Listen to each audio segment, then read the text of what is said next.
Hey everybody, it's free to play Bust with Expedition number 191. Um, Here's our first pack here.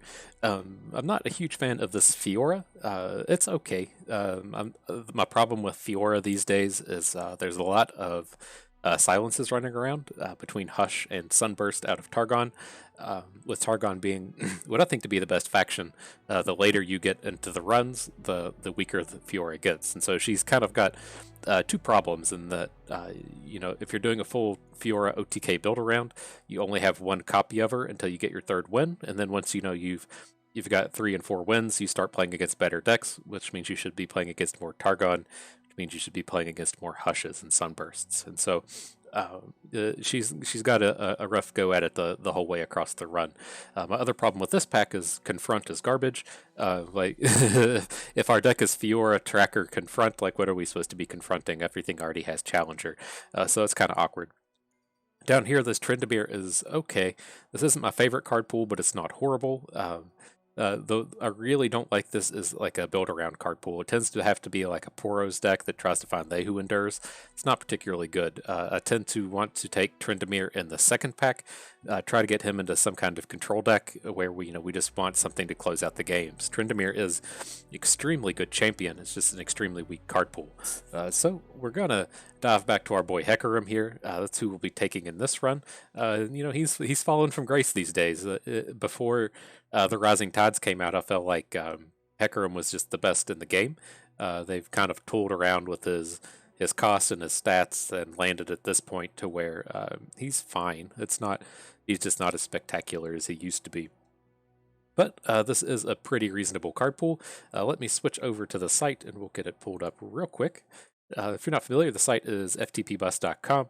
It's got all my expedition related content in one easy to find place. Between the tier list section, the guides section has all of my YouTube stuff, and then the set reviews come out whenever they release new cards. But here we're going to be looking at the Expedition Helper. It's got the listing of all the cards that live in all of these card pools, so we're just going to scroll down to Shadows and Dust Hecarim. And all of the cards that show up with the little Shadows and Dust banner are listed here. And then also, if you're kind of new to the archetype, there is a 3-minute guide to give you a little bit of a quick heads up with what's happening with this card pool.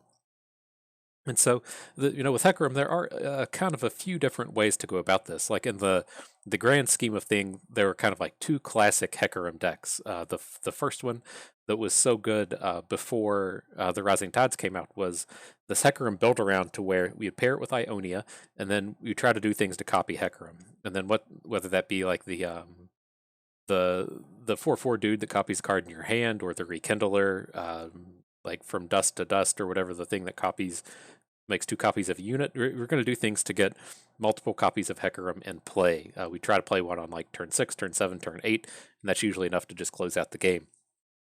I don't think that style of deck is particularly good as it used to be. It's still something that you can try to do, but a lot of the key components of the deck got shifted out of the various card pools. It's a little harder to put together. The most common and probably the strongest type of build around you can do with Hecarim here is just the kind of Zed build around. Zed is on the opposing side of this card pool. Not Discipline Zed, we want Shadows and Dust. And this is typically built around just going all in with Sparring Students and Green Glade duos. If you want to actually go for the ephemerals built around, you don't have to go after Zed anymore. They kind of move the various ephemeral cards like in and out of these card pools. This one doesn't have the one cost 4/3 anymore. I don't know if he's even an expedition.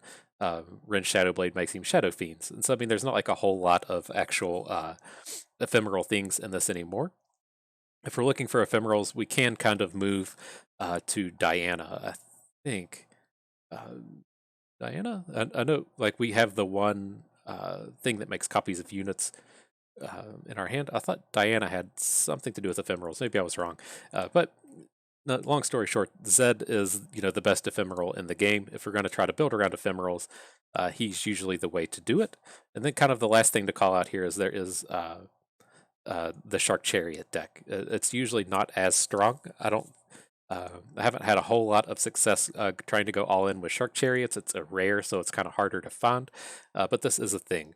And then the last thing to call out, those are kind of like the build arounds that you can end up doing. You have the copies of Hecarim build around, the Zed Shadows and Dust making units kind of build around, and then the actual Shark Chariot ephemerals build around. If we're not doing any of that, then this is a Shadow Isles card pool with both Blighted Caretaker, Everglade Collector in it, which are just two outstanding Shadow Isles cards. So this can lend itself to being an extremely good just supporting card pool as well. So let's jump back over. We're taking the Hecarim.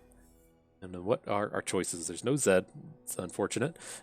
So the kind of the next thing to look at is, we can jump into Ionia. It's a little awkward. Like, we're never going to flip this Yasuo. The Dragon's Rage is okay. It does play pretty reasonably with Hecarim, and that it's kind of the overwhelmed Dragon's Rage thing that you're trying to pull off with Lee Sin.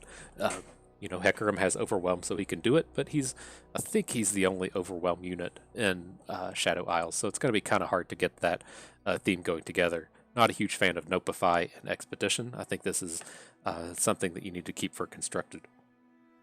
So if that's not going to happen, looking at these other card pools, the Shyvana, or I guess I wanted to say Demacia, could be reasonably okay if you end up with like the Lucian kind of cards. The Dead Allies theme kind of plays well with the Collector and what we're able to get out of Shadow Isles. I'm not sure how I think of this with Shyvana. My problem with pairing Shyvana with Hecarim is there's no early game between the two card pools. Like, Hecarim just has access to the utility 2-drops as far as ephemerals go, Stirred Spirit, Soul Shepherd, and then there's Warden's Prey is the one. And so there's not a whole lot of early game in here. If your early game is like just Shark Chariots, it's not that exciting. And so not excited about Shyvana, and then Teemo's even worse. There's just nothing in Total Recall Teemo that pairs up well with Hecarim. And so is kind of at a loss at what we want to pull off here, because this, we of course want to get a champion that can do something. Shyvana, wants to build around dragons, but we don't have dragons in Shadow Isles. Yasuo wants to build around stuns and recalls. We don't have any of those in Shadow Isles, and so we can. I think what we're just going to have to end up doing here is I think we're going to take the Yasuo. And then we're just going to ignore that he exists, and then we're going to try to pivot to one of those 3 decks that I mentioned. We can just never build around Yasuo, but we can try to do the multiple Hecarim build around. We can try to do an ephemeral build around. We can try to do the Zed build around and hope that we find Zeds in Champion Packs 3 and 4. So I think that's just kind of what we're stuck doing here. Let me pull up this Disruption Yasuo real quick. Hopefully we don't see too much of this card pool, because it is pretty bad. Oh, not Zed. Yasuo Disruption. Okay, and so it's like what, kind of the problems you run into with this is like Inspired Mentor, it doesn't play well onto ephemeral units. Will of Ionia is kind of okay. Concussive Palm's okay. That's going to have to be our interaction most likely. The thing that we'll probably be looking to pull off here is the overlap with Shadows and Dust Zed, I think, is Blade Scout and Conspirator. If we go down here, Blade Scout and Conspirator. What else is there? Keeper of Masks, Sparring Student, Twin Disciplines. I think that's kind of it as far as the overlap. So if we could find any of these early, I think that would be pretty good to hopefully continue to get these the Shadows and Dust Zed cards to show up. And so I think this will be okay. We're not wanting a whole lot out of this Yasuo pool. We're just kind of wanting this as a gateway into Ionia. And then hopefully we can just trade it away. So this is where we're going to go. And let's see how we can proceed here. Okay.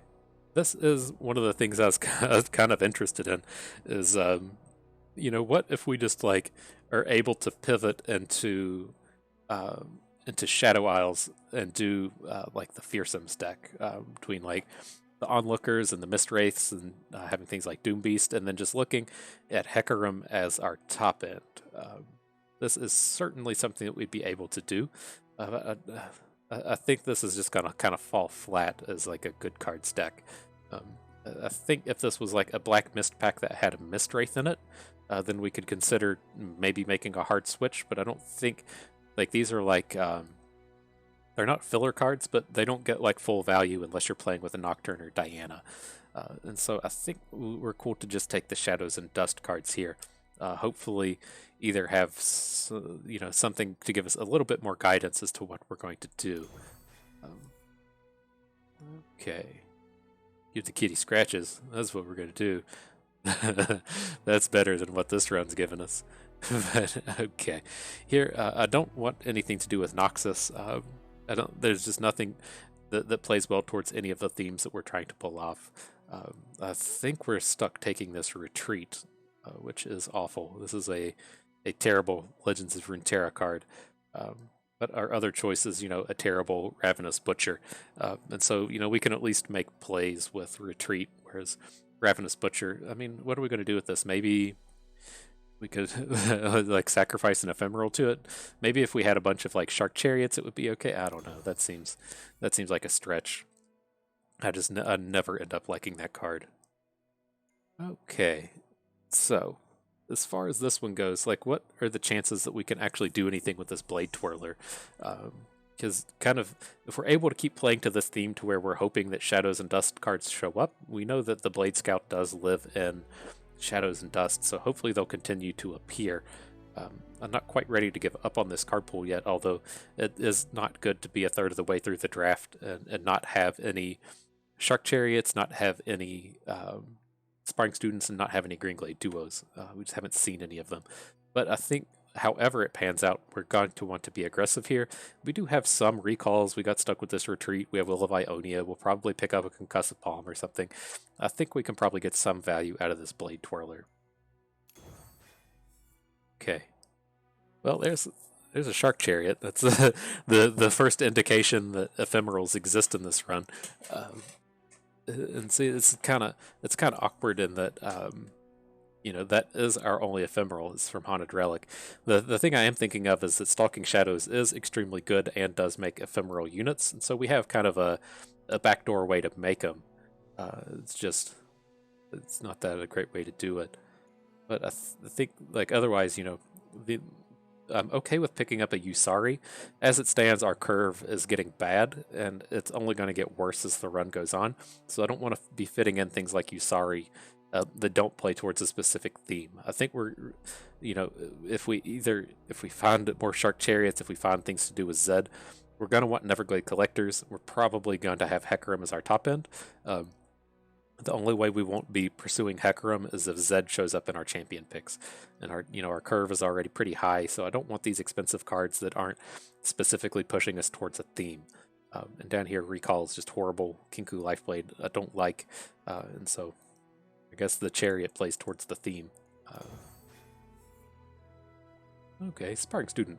There we go. Something's showing up. It is important to have a non-zero number of 1-drops if you're trying to activate Blighted Caretakers.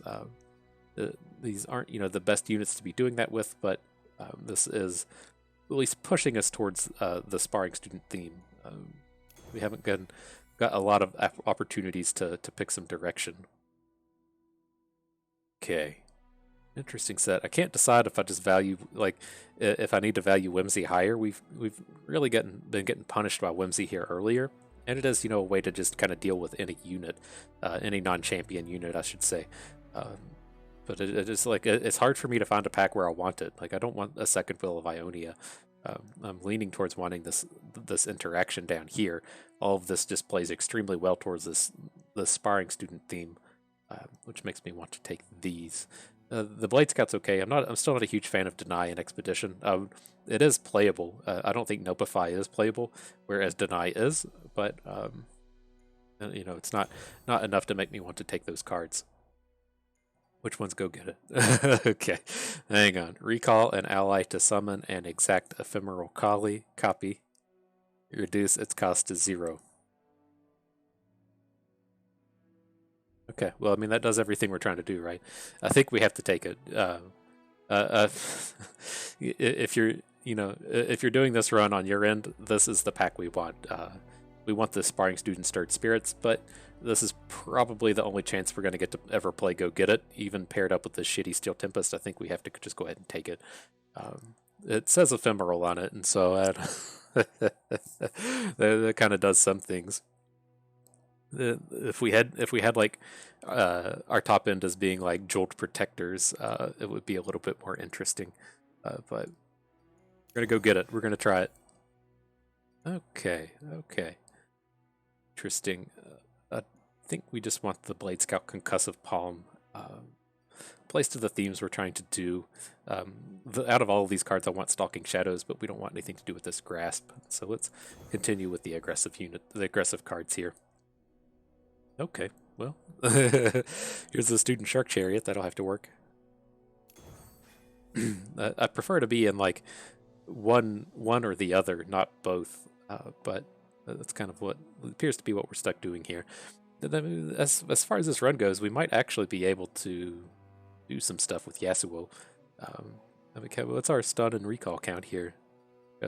1 in Retreat, 2 in Steel Tempest, 3 in Concussive Palm, 4 in Go Get It, 5 in Ionia, sort of 6 in Dragon's Rage. Nah, we aren't there at all.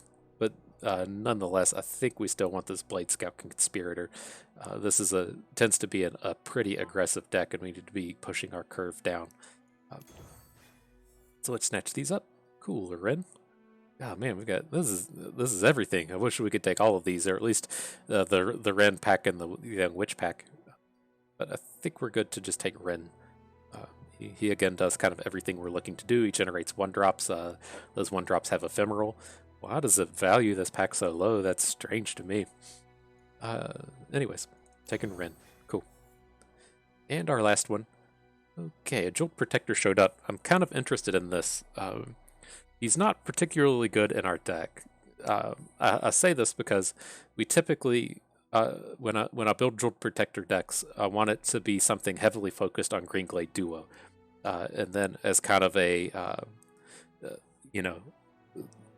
everything in our deck can't be Green Glade Duo, so we end up with some Navori Conspirators, we end up with some, whatever like the Lifesteal unit is, and then we have a lot of targets for Jolt Protector. But I think how this has kind of come together, if we're able to trade up to like 2 Green Glade Duos, we're going to be super happy. If we get into like a late game situation where we're going to actually play Go Get It, we're going to be pretty happy with this. And then it does have the Sparring Student along with it. I think this is going to be pretty okay. Okay, perfect. Doesn't get more perfect than that. Get rid of this completely unplayable for a Green Glade Duo. All right. We're starting to go places with this deck. It started out a little shaky. I'm still not happy with a lot of the components of it, but I think we've turned the corner from like a 0 to 1 win deck to at least to being like a 2 to 3 win deck. And if we get some Zeds, if we can trade away like one of these champions for a 3rd Zed, I think we're on track for some business here.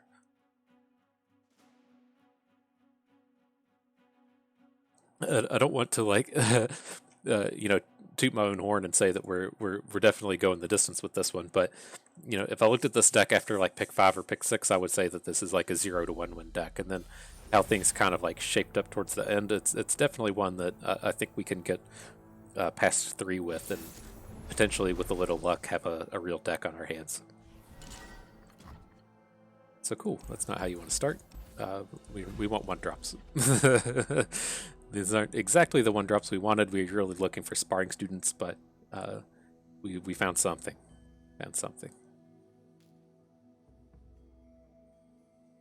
Nocturne Aurelian Soul, sure.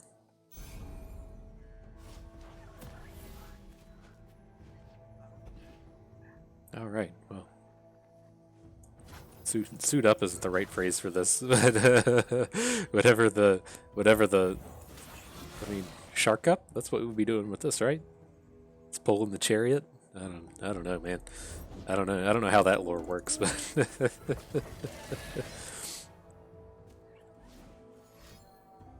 it's getting a spell? What is going on? Okay. I guess that cycles at worst it cycles as like a card. Okay.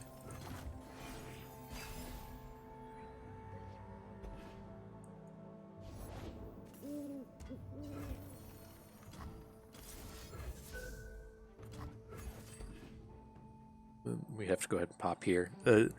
I want to be able to block the other one. Oh, he's playing a card? Oh, Unspeakable Horror. He's got all the Unspeakable Horrors, sure. Why would he do that? Why wouldn't he wait and just Unspeakable Horror our token and then get to attack with the Onlooker? Okay. This is I think this is actually closer than I'm giving it credit for. I kind of had in my head that we were just going to play Shark Chariot now and then bring it back with Haunted Relic, but I don't think we have enough ephemerals to be pulling that off. So I think we want to Blade Scout and then just play Shark Chariot. Looks like we can probably play Warden's Prey as well. Can't play Warden's Prey, but this is okay. Closing in on the mark.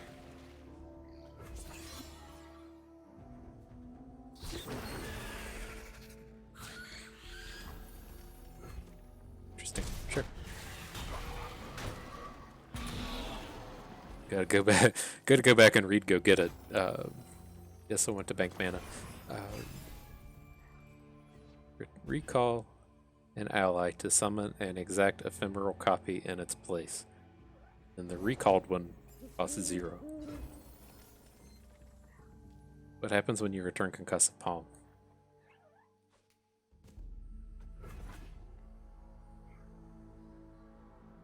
Right, because it's not returning a unit, it's returning Concussive Palm. What does he want from me? I didn't quite want to play a unit here, but I think we'll be blocking 2 units now. This one's trouble. Right, because if we want to Haunted Relic plus attack with 2 Shark Chariots, then we need that space on our board. I guess you could technically just play units there, but... Nice. Said no one ever. So then, like, now that I think on this more, I think what we're going to need to make happen is just like a big all-in play with the Hatchling and the Relic. I guess the awkward thing being is the Hatchling won't boost our Shark Chariots, but I think this is okay. Hang on, Fuzzball. But we'll have to line that up for next turn.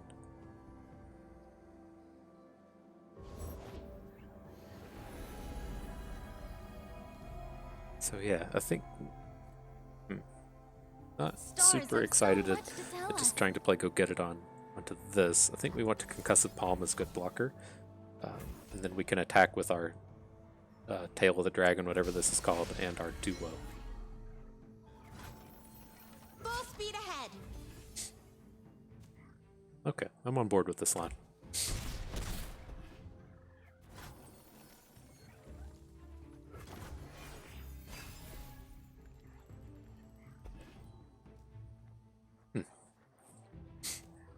These work together, right?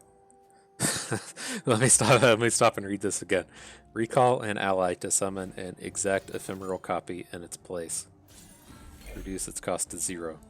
How close are you to flipping?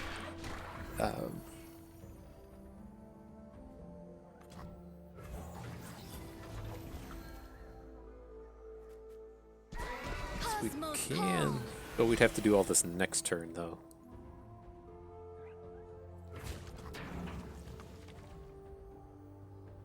Your attack is obvious. We just want to clear out our board. We're doing stuff. We're about to make things happen. Is this what we'd rather be doing, though? I don't. It doesn't quite feel like it. How close to lethal is this next turn, though? Like, we're gonna hit for 4, 5, 6, 7, 8, plus like 100 units.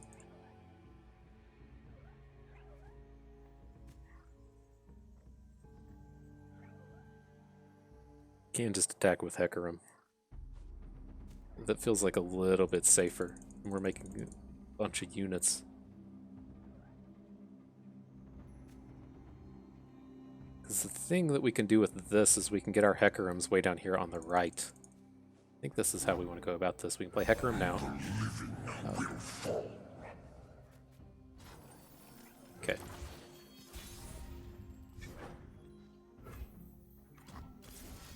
Go get it.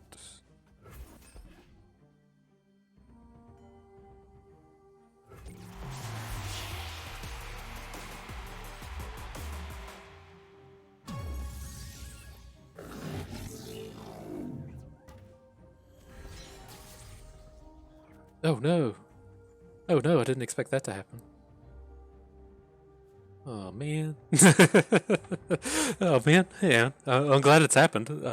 I was expecting to get to play another unit. Shit. Um, I thought we were just gonna play 2 Hecarims. Oh man. Somebody should have told me. This is what I need to. I gotta switch to streaming so chat can tell me not to do stupid shit like that. Okay, well, if we. That play's not gonna work anymore.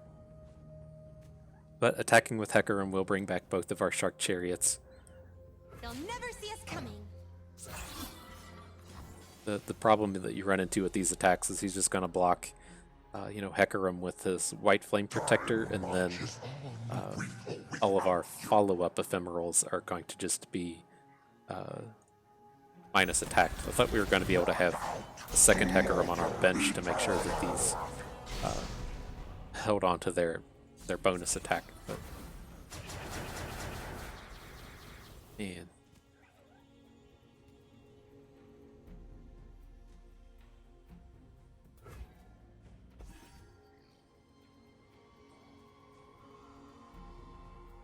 This should be fairly easy for him. He's never dying here. He just needs to. He may not. I have a feeling that Danny T may be on the newer side of players, and he may not know that he can just block Hecarim with his White Flame Protector and have these units lose a bunch of attack. But if he's struggling with his blocks here, we might sneak out a victory we weren't expecting.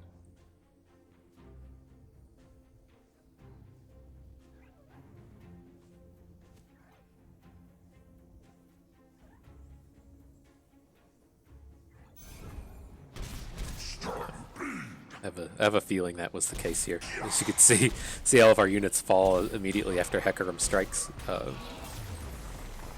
was planning on keeping that bonus when we replayed our Hecarim, and then I failed to realize that our Go Get 'em Hecarim was going to be a spell.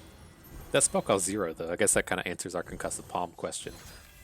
I think maybe not. I'd have to see it to believe it. Zed. Okay. Cool. This is what we want. I would prefer to have these Hecarim cards, but Zed is just way too good to be passing up. Yeah, can't bring myself to let these go. If we could take the Zed and swap him with this Hecarim and pick up a Blade Scout duo, that would be pretty fantastic. But nonetheless, that would be for another day.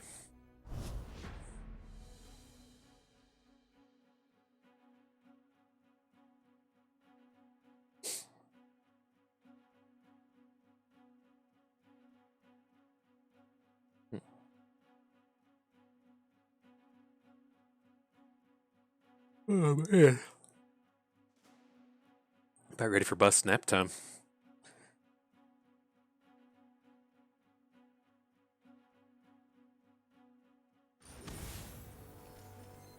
Okay. Expensive champions of the week over here. It's weird seeing this, like, Noxus doesn't have any sea monsters in it, and so, it's strange.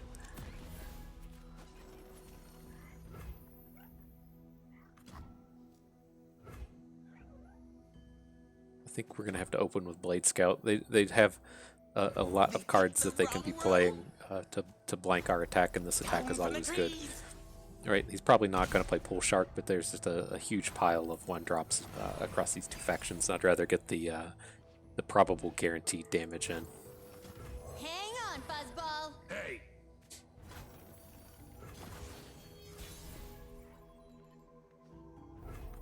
Okay. Just like we practiced. Sure.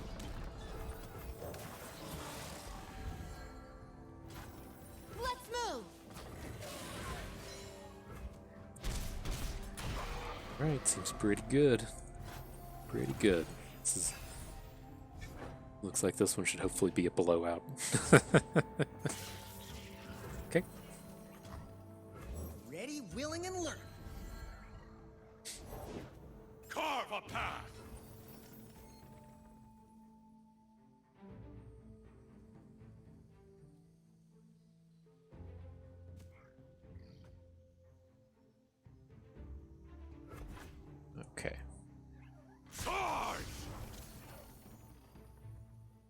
So we need to just get one unit off board. So I think we just want to take the least damage. Because the idea is next turn we're going to play Shark Chariot, we're going to Concussive Palm, whatever can block. And then that will give us a full 6 when we bring back our dead Shark Chariot. Okay. My pocket. Then can't play this, right? We need... Yeah, we can. We just need 6 mana next turn. Do we actually want to play Shark Chariot? I don't think so. I think if things go wrong, we want to keep this guy around for our attack on the following turn. So let's just go ahead and bank it all.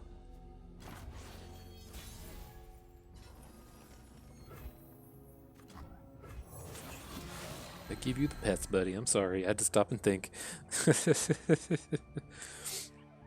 We'll get you the pets.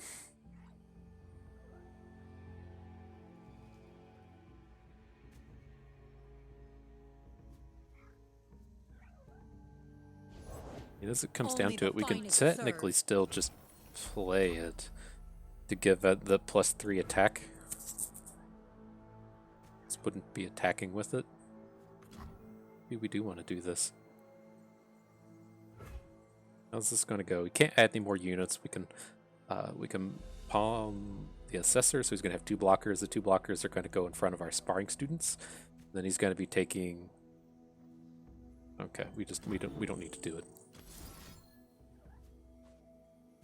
Let's pop this one. This is his weakest unit, I believe.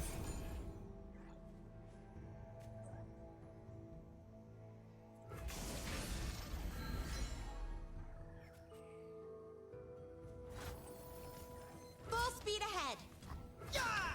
That's gonna bring out another shark. Everybody gets a little buff happy. Okay. I think he can like Whirling Death out of this would have been a reason to play the shark, but I think, you know, if we're going to have to attack next turn, then we want to keep this shark behind. Yeah. Takes him to 10. Try to just Dragon Rage him next turn as well. Next time.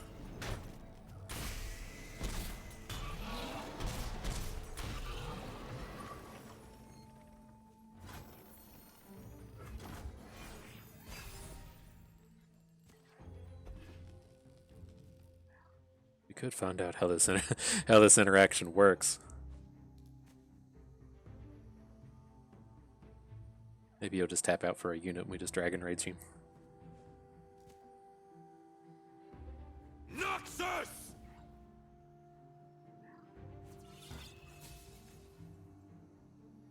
Tap out for your Darius. There you go. Okay. Pick an ally, pick an enemy. Kick him for that 3 damage, just like Lee said. Game friend. Cool. Alright, well we got past that 0 to 1 win mark. Nice. Hit the bud. As soon as your teammate comes back, that's when you can start getting the wins. Let's see. Alright. This I can never remember Zephyr Sage. This is the card where we used to play to make copies of Hecarim. So here, this one's a touch awkward. I think we want to get rid of Steel Tempest, just because it's so bad. I'm not real excited about adding Zephyr Sages. The thing that, you know, makes me curious is that I do want this retreat out of our deck as well, and Keeper of Masks plays extremely well with this theme that we're doing.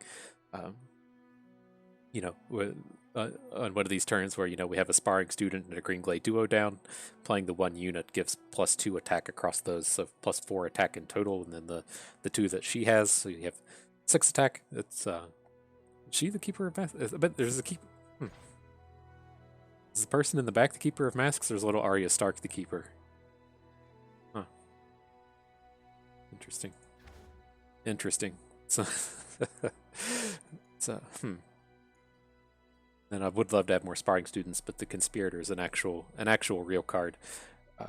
So I think could probably pull off this retreat. Do you have anything that's like worth putting into play? I don't think we do. I think that's kind of our problem with retreat is even like in the decks where it's bad, you can like put down a Green Glade Elder or something. Like our deck's just not capable of doing that. Okay, I think I'm gonna do this. The reason being, I can imagine situations to where we're in a race. We're just going to be racing a whole lot, especially in this deck that has 3 Shark Chariots in it that can't block. And I think we'll probably find reasonable spots to where we're stunning our opponent's like most expensive unit and using that to win a race. And also, I don't want to be adding 6 drops to our deck. And if we're adding a 6 drop or a 7 drop or whatever, I want it to be like a Windfarer Hatchling, something like, you know, Neverglade Collector that can close out these games almost as soon as we play it. Like, we're not a deck that's looking to be like, herder, I'm going to play Zephyr Sage and copy Hecarim and play all these Hecarims. That's not what our deck is doing. So I think the Steel Tempest is worse than the Retreat, but I think this Keeper of Masks is the better fit in our deck. Cool.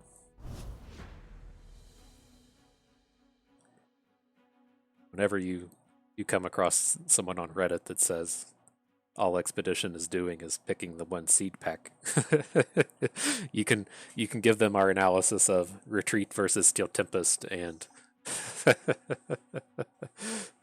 whatever it is, Keeper of Masks compared to I don't know, not Cloud Drinker, whatever that expensive card is.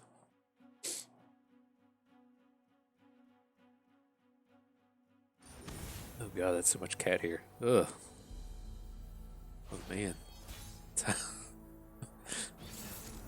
Out here in the Midwest, like it snowed like 2 weeks ago.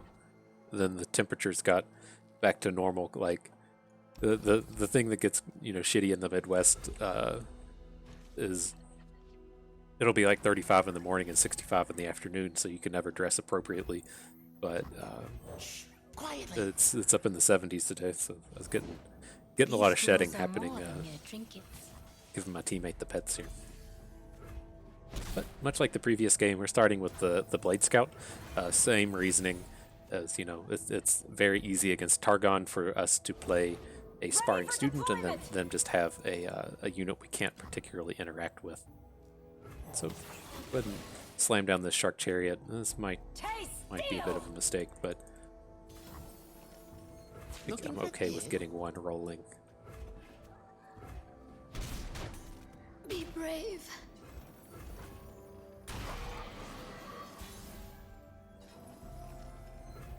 Oh, cool.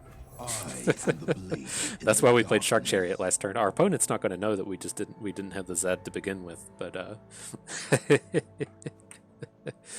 that's why we did it. That's why we played the guy last turn. We knew we were drawing Zed.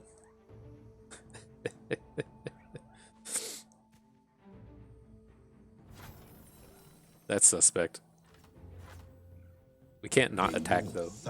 I mean, if he has Sharp Sight or whatever he plans on winning this combat with, that's whatever. Whoa, just eating it? Nice. Nice. That is extremely good for us. Just a hard bank? Does it draw that bad? Is he just going to play like 4/4 Dragon now? Oh, that's so good for us. Star Shaping, okay. Get your 7-cost Celestial.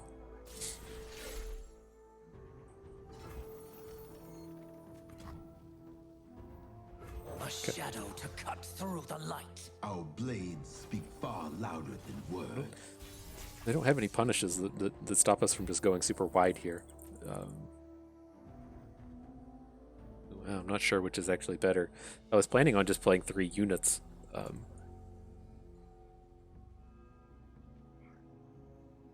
Okay, I think this is still fine. This is going to be a 4/4 Sparring Student along with the Blade Scout he can't block. Sure. So we'll lose our Zed here, but we're just going to be getting a monster chunk of damage in. They'll never see me coming. That egg, did it move? What does this look like? We hit for 3, 6, 9, plus 1, 10, 11, 12, 13, 14, 15, 16, 17, 18 if he doesn't do anything? Okay.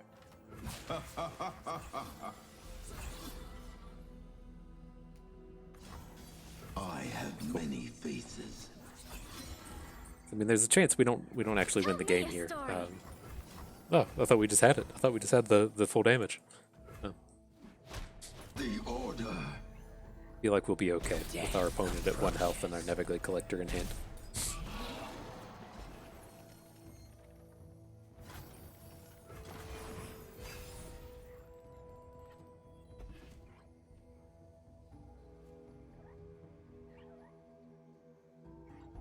I do want to make sure he spends some mana before we play this. Well, I don't think that changes anything. Because I don't want our Collector to just get popped by Sunburst. This is the problem we can run into here. Let us settle this Sure. with grace and civility.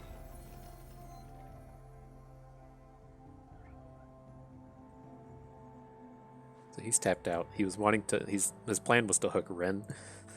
Now he may not even be able to do that. It's fine. We can still Tempest if we want. The place where this gets awkward is if we play Shadow Fiend, it gives him the opportunity to take down our Collector. Which, I mean, we just shouldn't need to do that.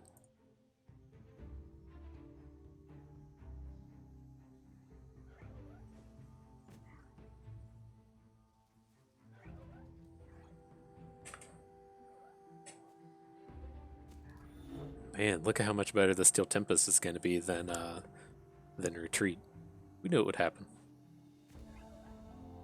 Get the Reddit haters back on that conversation.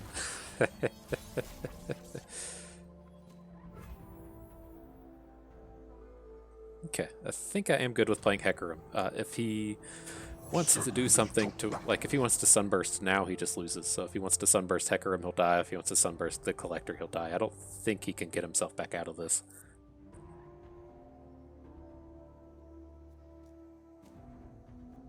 We'll flip on this attack as well. If we do the thing with the 2 horses and the Shark Chariot.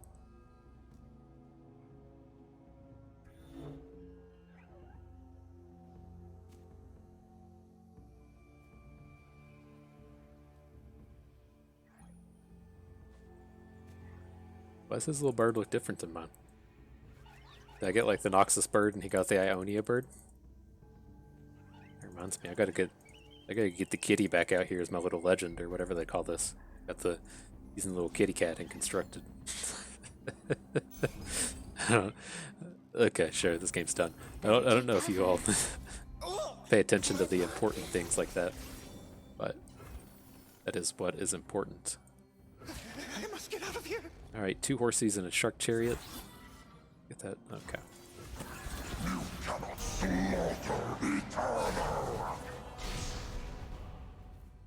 I think that's going to do it.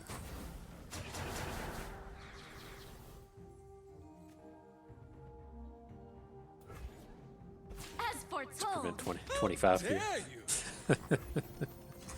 Okay, good game, friend. Darkness, motion, and I'm afraid of this water now. Oh, fucking cat here. Alright. Let's take this second Zed. Hopefully we can trade for a third one. I'd love to trade this Yasuo out for a third Zed.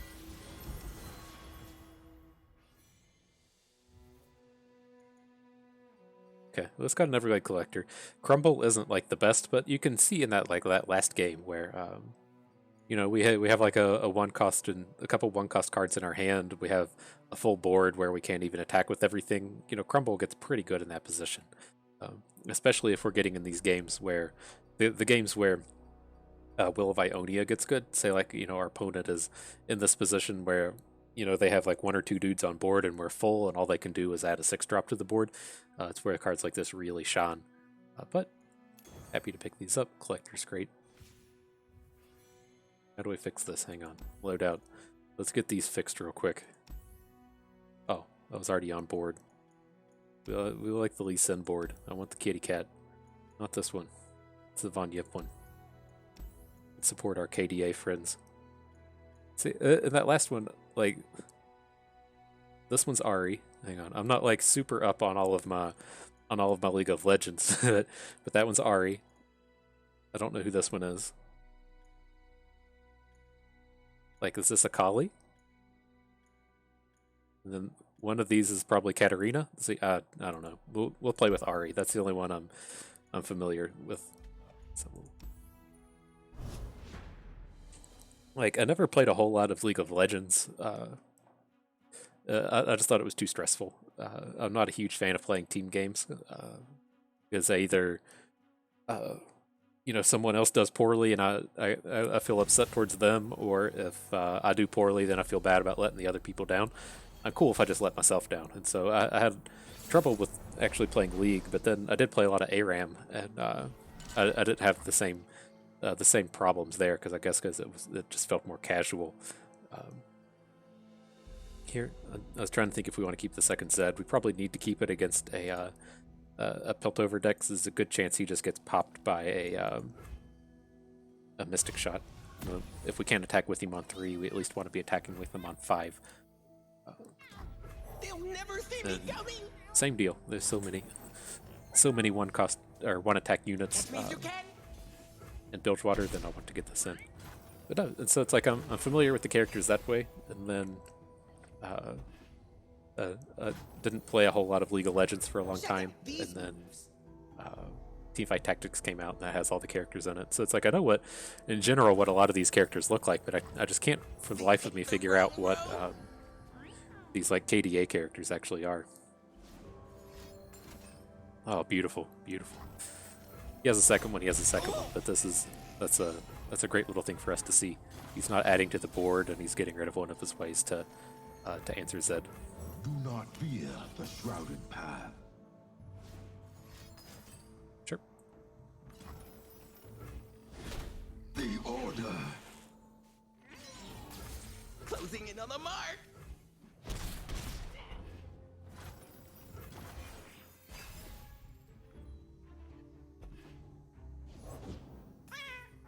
Quite right, quite right. Okay, so we're gonna have to open into this. Well, we don't have to. But if he has, like, how bad is it if he has double trouble? I guess it's not the end of the world. And we will have 5 mana, so let's do this. Let's play Shark Chariot. Let's go ahead and add you to the board. Time for a leap of faith.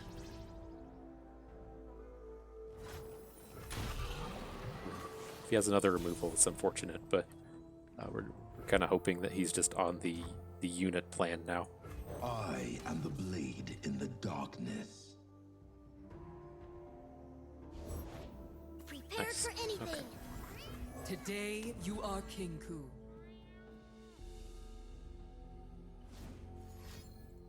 This one now? Oh, that's brutal. Brutal, brutal, brutal. Okay. Down from the trees. The huge hit for him to be taking. Okay. Down to 9. Alright. They'll never know what hit them. Don't like super care about this Don't Teemo, want but trouble. like how unfortunate is it if we make a huge Blade Scout and he just blocks it with Teemo? I guess that's fine. We're gonna open next turn. Okay. It's tough for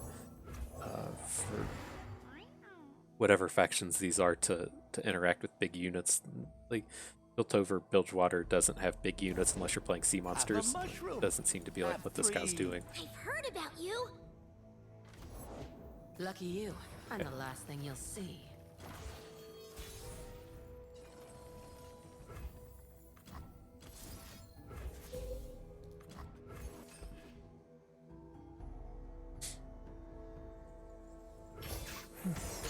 Caught me. Drool on myself a little Eyes bit. up here, Oh, come on, bro. Or I'll cut him out. Shh, quietly. Okay. I don't really want to have to concussive palm this, but we can. Every mushroom are precious. Yeah, but when do they explode? Everything is just too small. We need this Keeper of Masks so bad.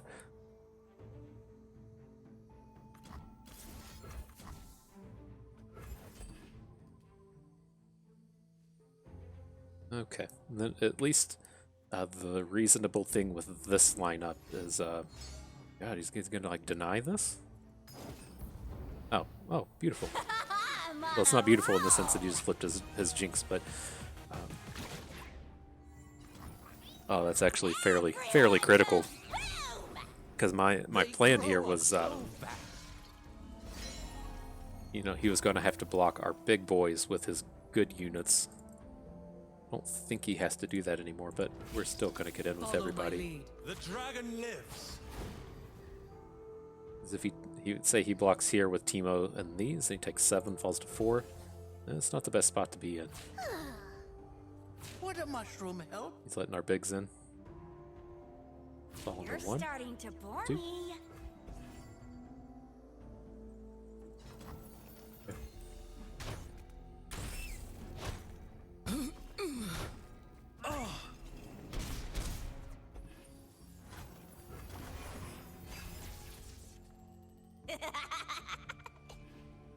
Right? That's It won't feel one way to get closer to it. Just take all this damage. Top gas. I guess in large part the strength of Haunted Relic depends on his ability to Super Mega Death Rocket.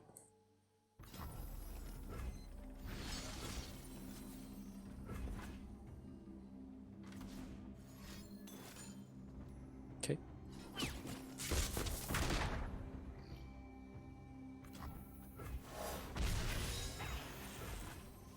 Fast faster, please, game.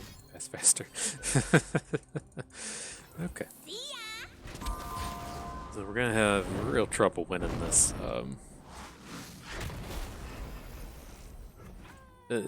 He at least like needs to draw a fast card if.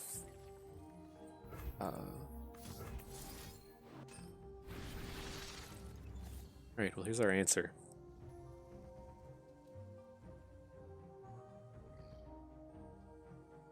Right, because if he says, you know, plays a unit here, I think we just have to go about it this way, right? We can't just play Hatchling because he can block everything. But if he drew 2 units, then, you know, he plays a unit here, then we play a Hatchling, then he plays a unit and we get to attack. He needs to have a fast card to be able to stop us from doing this.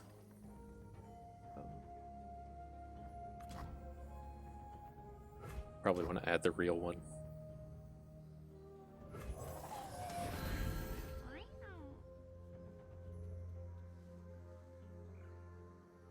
Okay, now the idea being we should be able to get this Jinx off board.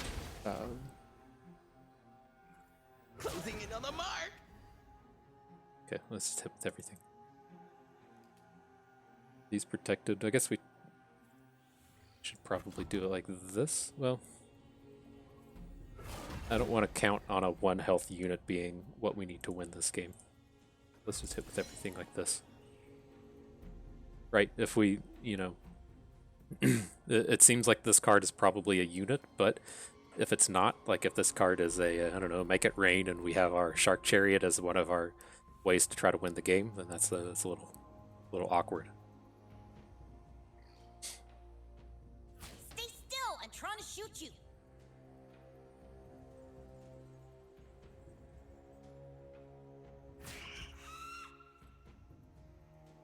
Can't win 'em all, eh? And spoil the surprise?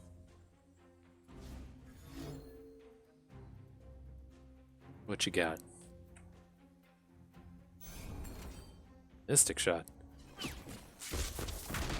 Okay, that's certainly a way to go. That's a way to go about it, I guess.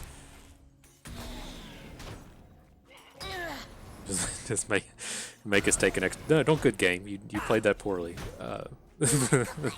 We could have played that one differently. I mean, it's a little rough to try to, you know, expect your opponent to have that much removal spells. But I mean, we could have played our Jeweled Protector onto our Zed and tried to gun the big Zed plant. But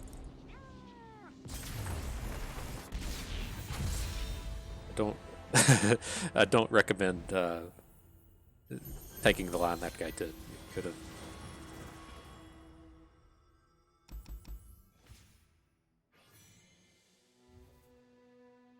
Alright, anyways, we're moving on.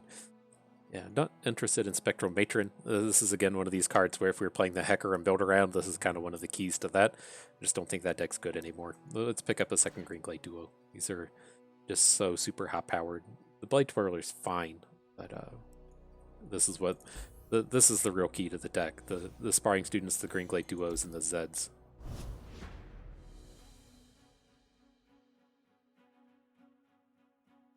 I feel like we made an awkward play with the Shark Chariot that game too. I'd have to go back and look. I don't remember. I feel like we might have played it a turn earlier. Or was that 2 games ago when we just ran it out and drew Zed because we're good?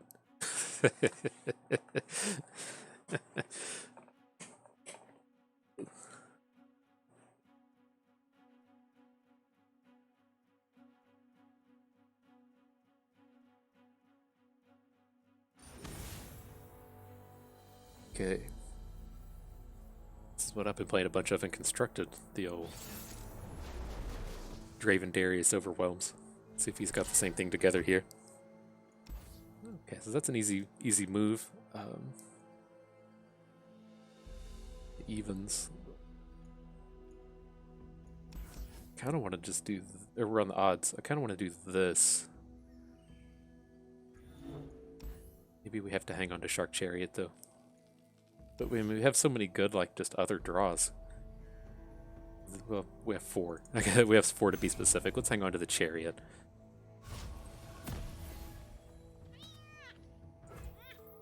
Alright, we have to go about it like this again. Never see me coming. Where's my axe? Closing in on the mark.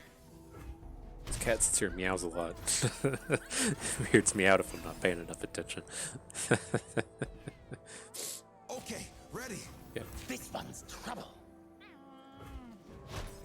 They got past me. Just like we practiced. Explosives primed.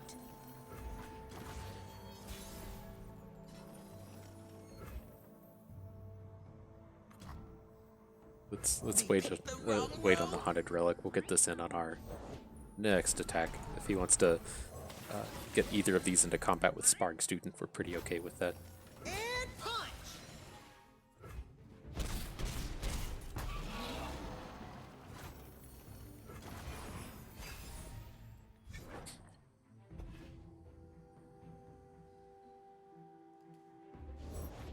It's Draven time. So, I mean, I think we just want to shut down this combat now, right? Because we can attack with 3 Shark Chariots pretty easily next turn.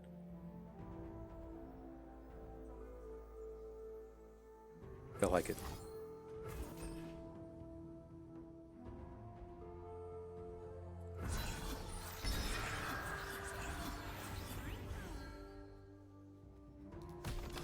Then it comes down to, do we actually want to hit with 3? Yeah, I think we do. We'll definitely want to hit with both of these next turn. I kind of want to put a point of damage. Well, we're certainly blocking this at least with one of these, but I was going to say I want to get this to 2 health, so it at least can't block Blade Scout. It has to block. Try to trade with our Sparring Student or have to run into something smaller.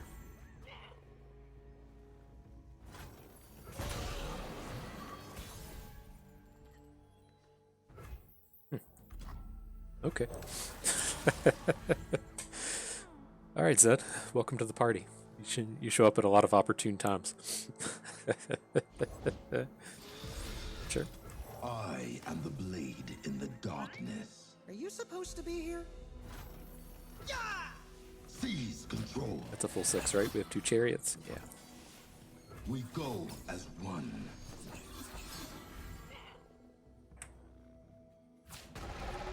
Timing is everything. Gotta make some blocks, buddy. Gotta make some blocks.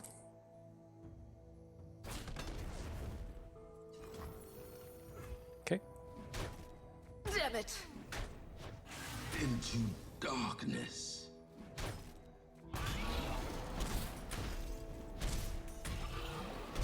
We're pretty safe. I think this Hecarim will probably be enough to take him down. If he does, that's a problem. Oh, we're gonna just Dragon Kick. Dragon Kick him with the Blade Scout. Can we do that safely? He can gain a couple health.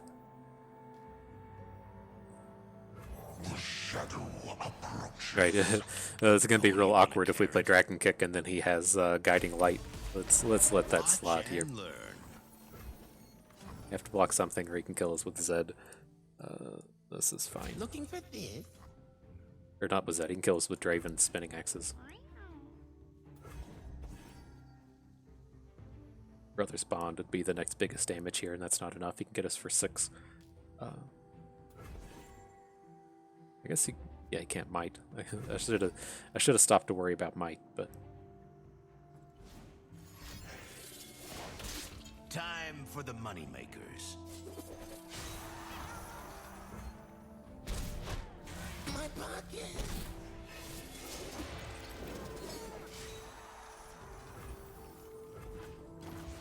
okay. Now thing is there a punish if we try to Dragon Kick now? I don't think there is. He can Hush. Hush doesn't keep this from killing him though. It's not combat, so he can't like Whirling Death out of it. Sunburst is slow. Okay.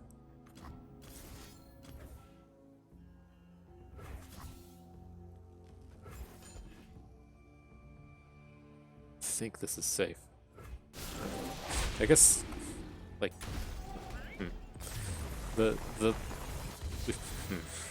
probably should have just attacked. The more I think on it, is if he had a, they're just weird cards. Like if he had a Star Shaping, that would have gotten out of that. My worry was making an attack and then not having any units to actually Dragon Kick with it at the end of it.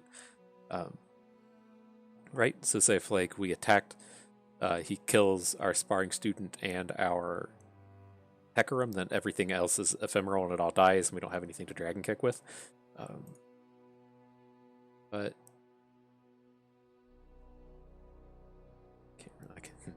I'm not 100% sure on that stuff here. I'm pretty happy to pick up Young Witch. It plays fantastically with these Blade Scouts. It's just an excellent piece to an early game aggressive curve.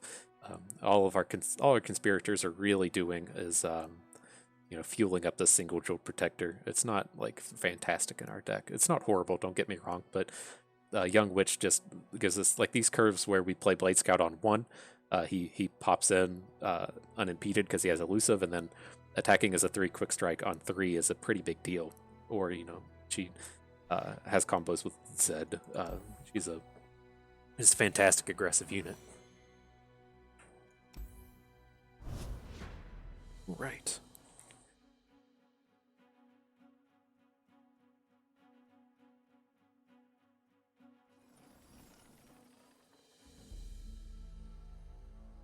Stretch it out, yawn it out, get ready to battle the true Lecky.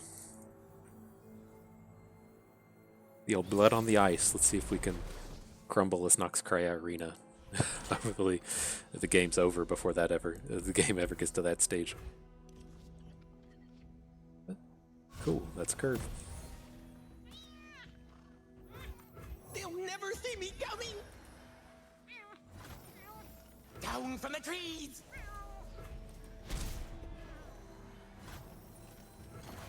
They need a little black kitty on here.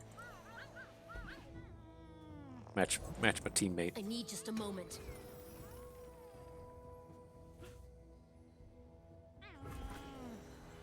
Okay.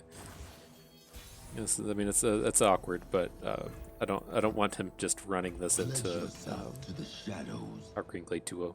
We'll get some better value out of this, and we'll get a Vile Feast on his Glory Seeker. That's fine. They won't suffer long. Shadows cut deep as any weapon.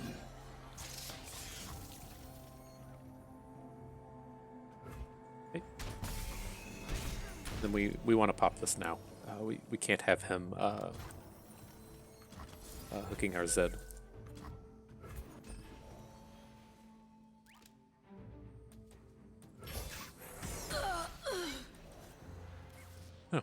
Easy game. That's what happens with Zed sometimes. I mean, They will all learn to fear my order. there's usually at least like one game in the run where Zed comes down and just wins. Sometimes multiple games. It's unfortunate we only have 2. Okay, cool. We can trade out this Steel Tempest now. I didn't quite look at these other cards. I don't want a second Dragon's Rage. This is too expensive. Trading the Sparring Student is a fantastic pickup. Nice. We got the most value out of Steel Tempest we'll ever get this year, and so I'm good until I'm good to wait till 2021 until we play Steel Tempest again.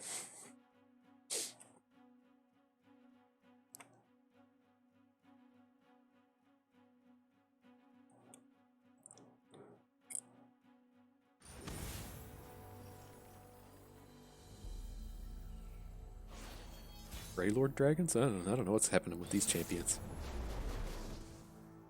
Quinn. He didn't have Bilgewater in here. This is, Yeah, we have 9 good 1-drops and Warden Spray. I'm tempted to try to swap for it, but being on the play, I just want to make sure we have a unit. I think I am willing to just Sparring Student here, though. If he has a card to shut this down, then okay. We won't attack with it, but being in this spot where we have the curve this game, where we're gonna student, we're gonna duo, we're gonna Zed. I just want to have that. So if we miss, I think it's worth it if we miss a point or 2 of damage at the beginning of the game to have this full combo rolling. I am the blade in the darkness. Are you supposed to be here? Oh, that does not seem good. Okay. Well, I'm not quite willing to sacrifice my Zed for this at this stage of the game. They'll never see us coming.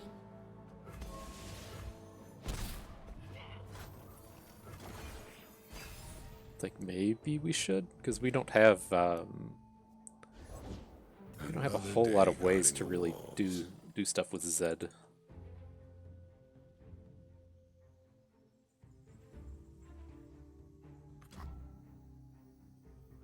This is awkward, because I kind of want to like play Warden Spray, but then like if we play Shark Chariot, then we can't Ren. We can play Ren, but we can't get the value out of him. Well, I have to assume this guy's going to hook something that isn't Zed. Or hook Zed. He's going to let our Sparring Student live. We can eat this 8 and then play Ren after the fact, but and it's weird, because if it was like just one of these, we could get the damage on it. A shadow to cut through the light. We could have dealt with this a little better. This is a little too awkward.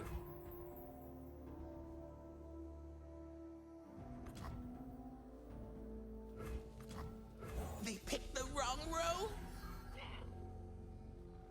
But I mean, we're getting in a spot now. These things are going to get huge, but we have ample units that we can just put in front of them for a few turns, and then we're going to get this elusive chunk in now. Then we're going to get a huge elusive chunk in next turn with the hatchling. They're going to be able to do some Neverglade Collector things. I think we're okay here, especially if he doesn't open on us next turn.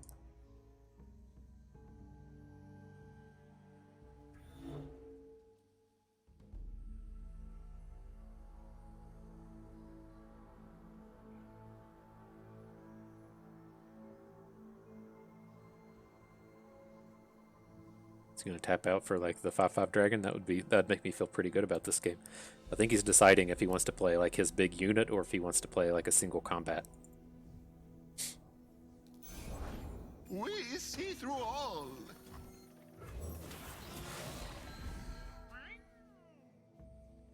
He had like all the units for that mobilize.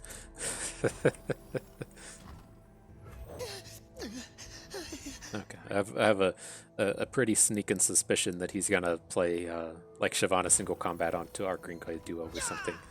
Catch me if you can. I think this is fine.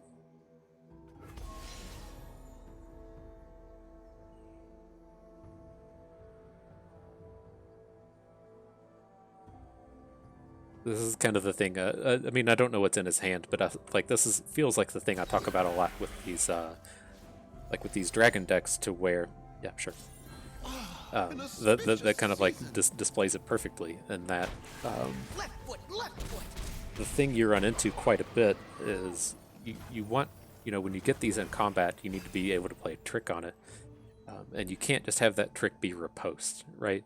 Because if your trick's riposte, then you can't follow up with a card. Like, this is what happened to him here. It's like, thankfully for him, Starlit Seer cost 1 mana, but I feel like he was really grasping with the choice of if he wants to add the 5/5 dragon with spell shield, or if he wants to play his combat trick. It's what it felt like. I could be wrong on the analysis of the situation there, but that's certainly what that felt like to me. I mean, I guess I was just wrong when he adds Egghead Spacey Sketcher, but okay.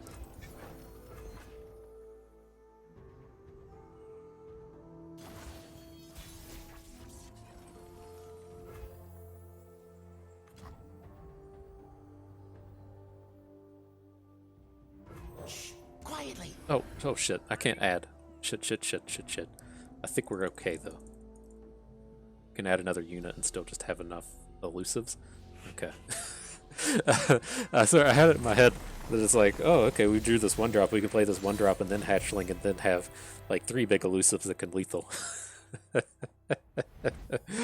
Oh shit. Mathematics are not my strong suit.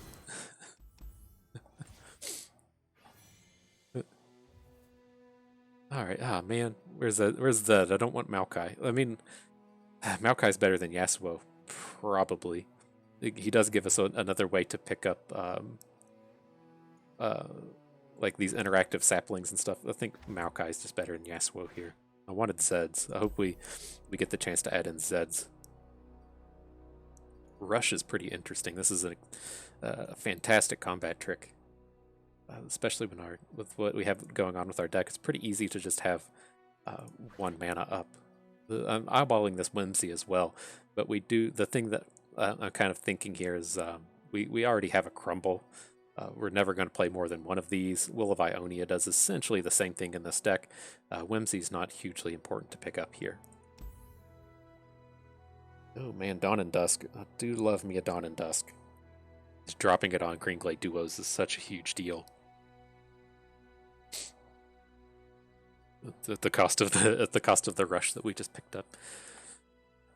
That's close. Sonic Wave is also interesting here. It plays pretty well with Shark Chariots. Our interaction is pretty low. This is all pretty close. I think I just want the Young Witch. I'm not happy with the amount of just like 1-drops I'm siphoning off, but I mean, we have enough. We really just want 1 on the first turn. Let's take the Young Witch. Okay, don't want to crumble. I think I'm done with these. I think I've picked up enough Blade Scout, or I've picked up enough. I mean, you don't even want the Blade Scout. It's like, we can just get this Young Witch. I'm switching. It just seems so much better than these. It's counting a lot on Sparring Student to get work done, but man, this game just like does not want me to have Blade Scouts anymore. Okay, well, we're getting rid of all of them, I guess. This might be like the biggest mistake of the year, but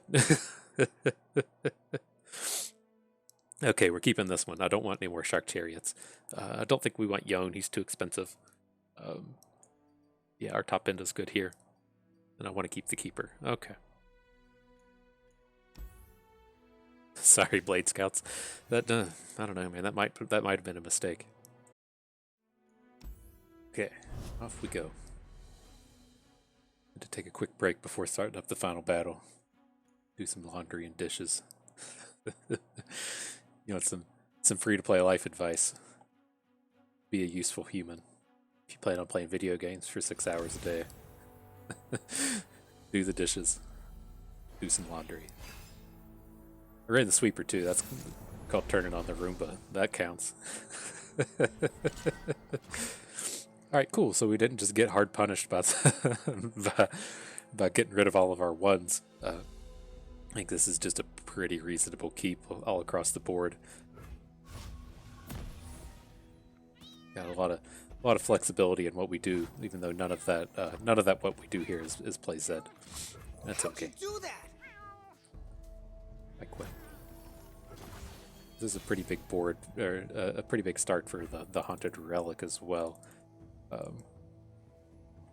This is tough, like, just from like a pure damage aspect. Like, Greenglade Duo is 4 damage, this Young Witch 4 damage as well, right? Because if we play Duo, that's 2. Sparring Student becomes a 2. That's 2. Okay, this is safer. Off we go! Blow down! Right, because now he probably can't block our Sparring Student. Cool.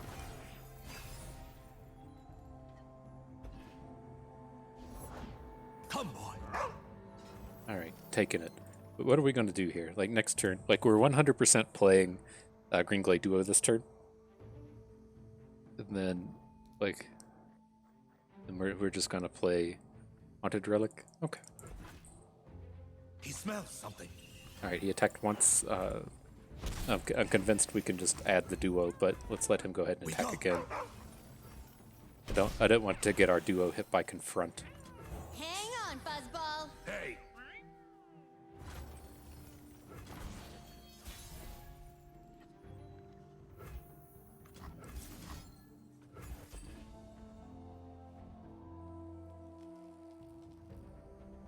Big damage. Did the mathematics on this. The damage on this is big. It's not fucking cool, dude.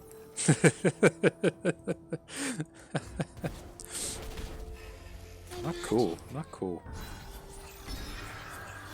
It did the mathematics on how cool that was as well. It was not.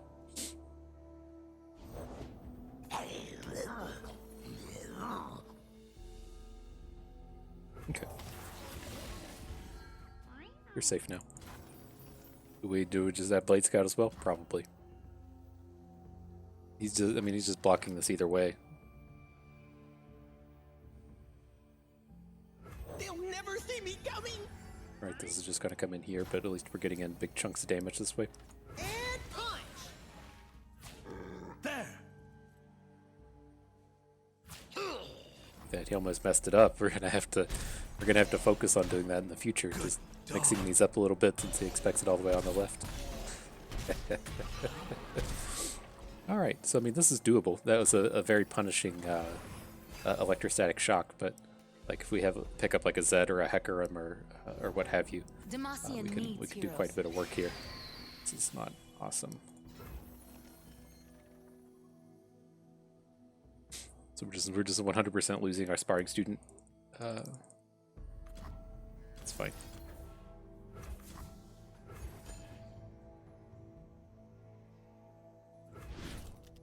My pocket. What?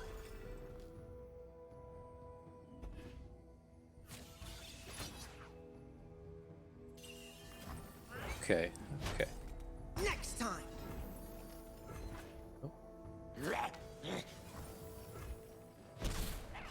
If we draw something good. Hey, that's good. He's always good, right? No removal. No removal, please.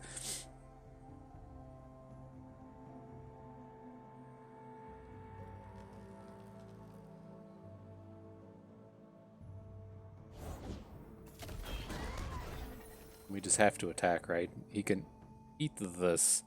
Yep, we have to attack. This is gonna, at worst, get in for 3. At best, get in for 6. The sad thing is this is probably only getting in for 3. But we got our chunk in here, and this is kind of lining us up to a spot to where we could actually win the game with the hatchling.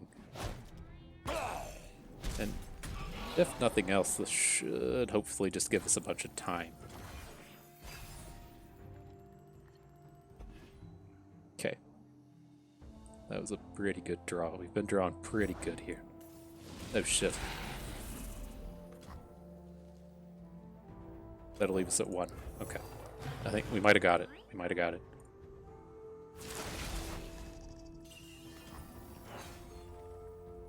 Do we just eat this? I was thinking of 6 plus. Okay.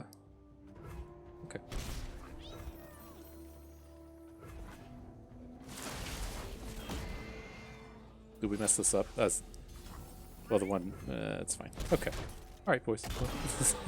Let's see. Let's see.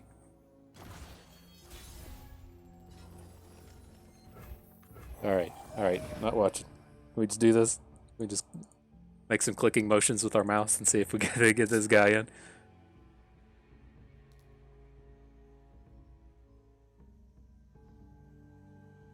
What we got? You making me sweat it, or are you? The longer the time goes on here, it's a difficult balancing act, right? The more time goes on, he could just be roping, right? It's kind of like a function like that, where he's thinking, but then the longer he thinks, the more likely it is that he's just roped it. Nice. Take that to 7. Sweet.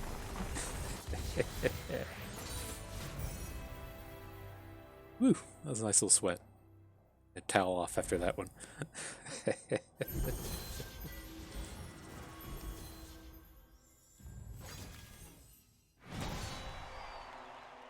So yeah.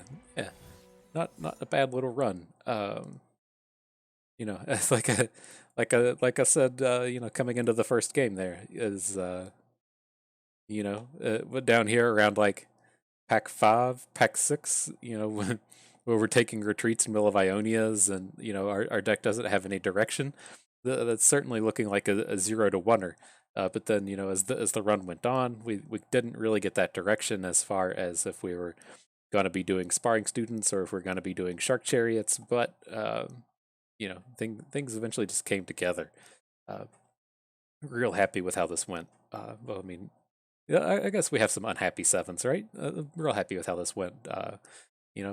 Starting out with a real shitter of Hecarim plus Yasuo with Nopifa, and converting that into a 7. I think this is a beautiful work of art right here. This was a pretty good go at it. And so yeah, I think we approached this well with Hecarim. I tried to call out throughout the run where that the all-in Hecarim deck used to exist. It still technically exists. We didn't see any of the build-around cards for it early enough to make it relevant, but that is a deck. You can still probably pursue it to where you're looking for like the one Dawn and Dusk. You're looking for that 5-cost card that copies units. You're looking for Spectral Matron. And then you're going to have 3 Hecarims. And then the idea is that you're just going to play 3 and 4 Hecarims in a game. That huge chunk of card advantage was usually just too much for your opponent to deal with. But we haven't seen it in a while. I just don't feel like it's a super great deck anymore. Like, you could just play Invokes and probably be much more successful.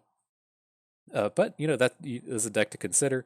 More likely than not, with Hecarim, you're just gonna end up in. Well, I don't want to say you're just gonna end up in Ionia every time now, because that we could have, if this pack 2 that had Fearsome Dog and had Doom Beast in it, if that was with a Nocturne, I think we would have taken that as well. So I mean, there are outs that you can do with Hecarim, but for that one specific build around, it's not really a deck anymore. This Hecarim build around is basically being in Shadows and Dust and being in the Sparring Student deck. And that's what I want to talk about. The rest of the recap here is, we didn't start out very good with the Sparring Student deck. I'm not going to do any math on counting here. I see 1 student, but I'm pretty sure we finished the run with finished the end of the draft period with 2 Sparring Students and 0 Greenglade duos. Let's see that we picked up 1 duo right at the end. But, it just took some time. We knew what we wanted to throw away. We knew what we wanted to pick up. And we're able to get there in the end. And so, yeah, the things you're really looking to draft in this deck, the Sparring Student Greenglade duo, or the big ones, you do want your champion to be Zed. As you could see with this run, we only found 2, and that's okay. It's a powerful enough strategy to not have to have 3 Zeds, but we got pretty lucky in this run with drawing him at opportune times. But that is the big push that you're trying to pull off here. You want a Sparring Student, you want a duo, you want a Zed. And it's just a big old pile of units that you're putting all those stats on the board. And then, of course, everything doesn't go right every run. So you are going to want some of these Navori Blade Scouts. You are going to want, who's she called? Young Witches, just to really kind of smooth out that curve. Because, if we aren't doing Sparring Students, going, like I tried to call out, Blade Scout into Young Witch into Zed is also a very powerful aggro draw. Whether or not you're using Young Witch to boost Zed, using Young Witch to make the 3-attack Quick Striker on 3, like however you're going about it, that's 10 damage coming down on the 3rd turn. A very powerful draw, even without doing the Sparring Student things. So those are like the real core to the deck. You don't have to go for Shark Chariots. I usually don't like them. As you can see in these runs, that's kind of like a big point of decision making, is when to snap off these Shark Chariots, or when to actually spend the mana on it, how to preserve your ephemerals. There's a lot going on there, not a whole lot of payoff. But if you pick them up, they can interact favorably with your duos and with your Sparring Students. And then, kind of lastly, in here, really be careful with this curve. I thought our curve here looked pretty good. I'm not real excited about this Jolt Protector in this deck, but, the 1 Crumble, 1 Will of Ionia, they're, fine. Hecarim, Dragon Rage, Hatchling, great top end. You really don't want to be clogging this deck up with a whole bunch of Jolt Protectors and just like big like Scuttlegeist. You have no home here, Scuttlegeist. You really just want very specific things that either help your go wide strategy or have elusive. And so Windfarer, Hatchling, the Empyrean, if it has Overwhelm like Hecarim, great. Neverglade Collector is the unit we're actually looking for. But that's kind of the idea to the deck here. We're just gonna get fully wide, boost up our units, and go. And then, speaking of go get it. I could see this being good in some decks, just not this one. I'm sure this has a home somewhere. This Sparring Student Zed is not where it is. Maybe if we were actually drafting around Yasuo, go get it would have been a little bit better. We did just kind of punt it right from the start with this Hecarim, but I'd like to give this another try. This is the first of the KDA epics we've seen. That's not. Maybe we saw the Drain one and decided it wasn't worth pursuing. But of the playable ones, this is the first one we've seen, and so the event ends in like 2 weeks. Maybe we'll get one more go at finding one of these epics. But nonetheless, that's going to do it for today. Let's go back, see if we had any rewards to click on. Let's see. Got at least one. We just finished that run, right? Hey, what up, Trevor? I was trying to think it's Trevor from the Trailer Park Boys. You can tell him to go get you some smokes. All right, what is this? We got something to click on here too. Oh, a champion wildcard. Nice. I'm still playing my set 1 champions. I'm go just playing Zed Darius and Constructed. But nonetheless, that's going to do it for us today. Hope you guys enjoyed the nice little aggro run with us. Enjoyed the draft, had a good time. Enjoyed watching me eat some cat hair. All the great things that happen in a standard free-to-play bust video. I do want to thank you for being here. This is Free to Play Bust.